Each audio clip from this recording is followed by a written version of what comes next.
नारायण हरि हरि ओम। कह रहे हैं संत लोग इस घटना पर कई अर्थ निकालते हैं। एक संत कह रहे हैं कि उन्होंने प्रतिज्ञा की थी कि पुत्र प्राप्ति के बाद संन्यास लेंगे।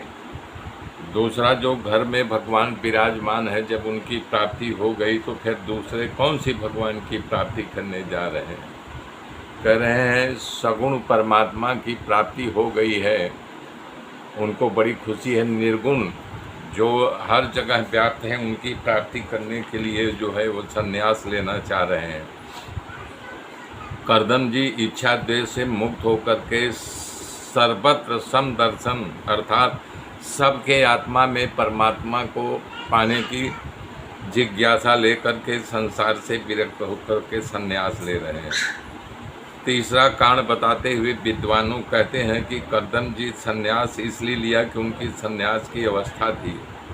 अवस्था का सदुपयोग करने के लिए उन्होंने संन्यास आश्रम लिया। वृद्धावस्था तो भगवान की प्राप्ति करने का सर्वोत्तम आश्रम है। हर यानी कि अपने घर परिवार के कुटुंबियों से नाता काट करके ईश्वर की ओर मन लगाना चाहिए।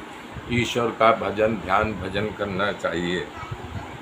कह रहे माता देवहूति पुत्र की भगवान की बिंदु सरोवर के किनारे सुखपूर्वक निवास कर रहे थे। एक दिन माता अपने कक्ष में बैठी हुई थी, दौड़ करके आ करके कपिल भगवान के पैरों पर गिर जाती है। तो कपिल भगवान कहते हैं, माता तुम क्या कर रही हो, मैं तेरा पुत्र हूँ। तो माता कहती है देवहूति की बेटा, मैं पहचान गई हूँ कि तुम हमारे यहाँ पुत्र रूप में आए, लेकिन तुम भगवान का अवतार है। मैं धन्य हो गई कि तुम हमारे कोख से अवतार लिया है।